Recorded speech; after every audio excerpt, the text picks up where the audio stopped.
আসসালামু আলাইকুম। আজকে আমরা যে বিষয়টা নিয়ে আলোচনা করব যে মধ্যপ্রাচ্যের বিস্ফোরা খ্যাত সন্ত্রাসী রাষ্ট্র জায়নবাদী তারা ইরানের মতো একটা শান্তশিষ্ট দেশের উপরে হামলা করছে। সে হামলাতে 200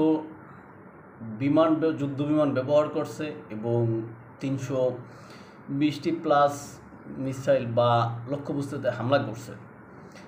আসলে মধ্যপ্রাচ্যরা অস্বস্তি বা এই যে যুদ্ধবিধ্বস্ত বা এই যে বিশৃঙ্খল পরিস্থিতি সৃষ্টি করার কারণে দায়ী একমাত্র একটা রাষ্ট্র, যেটা সারা পৃথিবীর মানুষ মধ্যপ্রাচ্যের বিস্ফোরা নামে চিনেন বা মধ্যপ্রাচ্যের বিস্ফোরা নামে পরিচিত। তারা সন্ত্রাসী, ওই সন্ত্রাসী রাষ্ট্রটা মধ্যপ্রাচ্যের বিভিন্ন দেশের উপরে যখন তখন যে কোনো ইস্যু ধরে হামলা করে। বড় কোনো ইস্যু লাগে না, ছোটোখাটো বিষয় নিয়েই তারা হামলা করে। তাদেরকে যোগান দেয় বা রসদ যোগায় বা সাহস যোগায় পশ্চিমাদের মোরল খ্যাত যে সন্ত্রাসীদের গডফাদার রাষ্ট্রটা আছে তারা।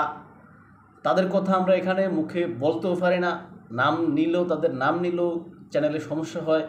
ওই দুইটা রাষ্ট্র তারাই মুখে গণতন্ত্রের কথা বলে, তারা মুখে কি মানবাধিকারের কথা বলে, তারা মুখে বাক স্বাধীনতার কথা বলে, কিন্তু আসলে বাস্তবে ওগুলা তারা নিজেরও মানে না বা তারা ওরকম বাস্তবায়ন করতে দেয় না, বা ওই অন্যায় তাদের বিরুদ্ধে কথা বললে সেটা তারা মান্য নেয় না বা হজম করতে পারে না।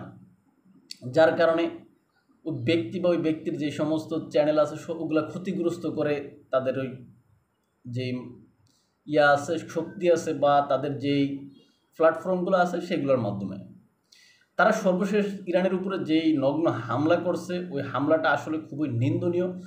ওই হামলাতে ইরানের আসলে বড় ধরনের ক্ষয়ক্ষতি হয়েছে, যেই ক্ষয়ক্ষতি অপূরণীয়।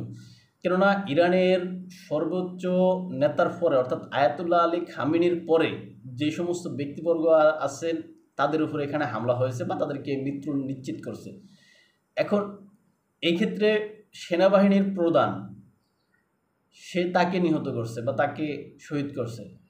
তারপরে আপনার ওই যে ইরানের যেই আইআরজিসি আছে, ইসলামী বিপ্লবী গার্ড, ওই বিপ্লবী গার্ডের প্রধান তাকে হত্যা করা হয়েছে। তারপরে ইরানের যেই পারমাণবিক প্রকল্পগুলো আছে ওই প্রকল্পের সাথে সংশ্লিষ্ট যে সমস্ত বিজ্ঞানীগুলো আছে অনেক বিজ্ঞানীকে নিহত করা হয়েছে। হ্যাঁ, আরও গুরুত্বপূর্ণ ব্যক্তিদেরকে অর্থাৎ সেকেন্ড জেনারেশনের যে সমস্ত গুরুত্বপূর্ণ সামরিক অফিসারগণ আছেন তাদেরকেও হত্যা করা হয়েছে। অর্থাৎ ইরানকে ধরতে গেলে একটা সাময়িক সময়ের জন্য বলা যায় যে একটা পঙ্গু করে দেওয়ার অবস্থা এখানে জায়নবাদীরা করতে সক্ষম হয়েছে।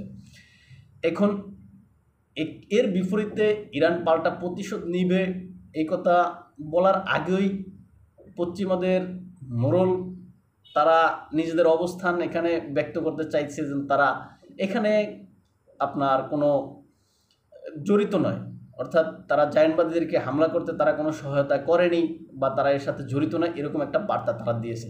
কিন্তু পরক্ষণেই তারা উল্টো সুরটা কি, যে এখানে যদি ইরান যদি হামলা করে, পাল্টা হামলা যদি ইরান করে, সেই ক্ষেত্রে তারা জায়নবাদীদের পাশে দাঁড়াবে, এরকম কথা তারা বলছে। অর্থাৎ তাদের বিশ্ব মোরল তারা দাবি করে তারা যে নিজের ইচ্ছা মতো ছেলে খেলার মতো কথাগুলো বলে, এগুলা সাধারণ মানুষেরও হাসি পায়। এখানে তারা যদি বলে, অর্থাৎ পশ্চিমাদের মোরলরা যদি বলে যে তারা এখানে জড়িত নয়, এটা কেউ বিশ্বাস করবে? ছোট শিশুও বিশ্বাস করবে না। যারা দেখেন এখানে পশ্চিমাদের সকল কি বলবো, যে সকল সরঞ্জাম আছে, সকল গোয়েন্দা তথ্য আছে, সকল অস্ত্রশস্ত্র দেয়া আছে, এমনকি সৈন্য দেয়া আছে, কিন্তু প্রত্যক্ষভাবে হয়তো তাদের যুদ্ধ বিমানগুলা এখানে অংশগ্রহণ করেনি। কিন্তু আপনি দেখবেন এই যে ইরান সাময়িকভাবে যেন 200 ড্রোন কিন্তু এখানে নিক্ষেপ করছে, আক্রান্ত হওয়ার পরে ইরান 200 ড্রোন জায়নবাদীদের দিকে নিক্ষেপ করছে। সেখানে এই যে মধ্যপ্রাচ্যে পশ্চিমাদের থাকা বা পশ্চিমাদের মোরলদের বিশ্ব গ্যাং, হ্যাঁ, তাদের থাকা বিভিন্ন আপনার বিভিন্ন দেশে যেই সমস্ত সামরিক ঘাঁটিগুলো আছে সেখান থেকে তারা এগুলা সম্মিলিত প্রচেষ্টার মাধ্যমে এগুলা ধ্বংস করে দিছে। এখন শুধু এখানে পশ্চিমাদের মোরলের কথা বললেও লাভ নেই, আমাদের কিছু মুসলিম কান্ট্রিগুলো আছে তারাও এখানে তাদের সহোদর ভাই তাদেরকে বাদ দিয়ে তারা ওই তালতোবাই জায়ান্টবাদী তাদেরকে বাঁচানোর জন্য ব্যস্ত হয়ে গেছে।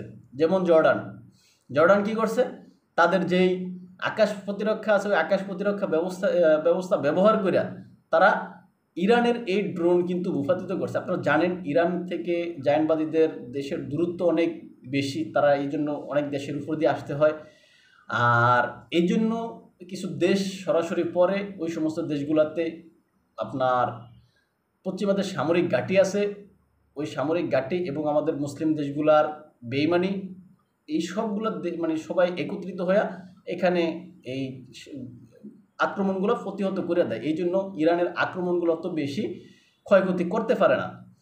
জর্ডান কি মানে একটা খোরা একটা যুক্তি দিচ্ছে, আপনারা হাসবেন, যে তারা মনে করতেছে জর্ডানের ভাষ্য অনুযায়ী তারা মনে করতেছে যে এই ড্রোনগুলো যে অ্যাঙ্গেলে আসতেছে তাতে মনে হচ্ছে তাদের উপরে তাদের দেশে আক্রমণ করবে, ওরা জর্ডানে আক্রমণ করবে। চিন্তা করছেন, তারা এই জন্য ইরানের ড্রোন ভূপাতিত করছে, অর্থাৎ জায়ান্টবাদীদের দেশে পৌঁছাইতে দেয়নি। আর আমাদের মধ্যপ্রাচ্যের অন্যান্য মুসলিম ভাইরা আছে, তারা তো আসলে গভীর ঘুমে নিমগ্ন আছে। এই ঘুম কবে ভাঙবে সেটা আসলে দেখার বিষয়। এখানে ইরান প্রতিশোধ নিবে, কেননা যে হামলা হয়েছে এটার প্রতিশোধ ইরান না নিয়ে থাকবে না, তবে হয়তো বেশি বড় প্রতিশোধ নিতে পারবে না, কেননা ইরানের অত বড় বেশি সক্ষমতা নেই। আর আমরা এখন অপেক্ষায় আছি ইরানের ওই প্রতিশোধের আশায়। ইরানের আয়াতুল্লাহ আলী খামেনি সর্বোচ্চ ধর্মীয় নেতা, তিনিও বলছেন এটার কঠিন প্রতিশোধ নেবেন।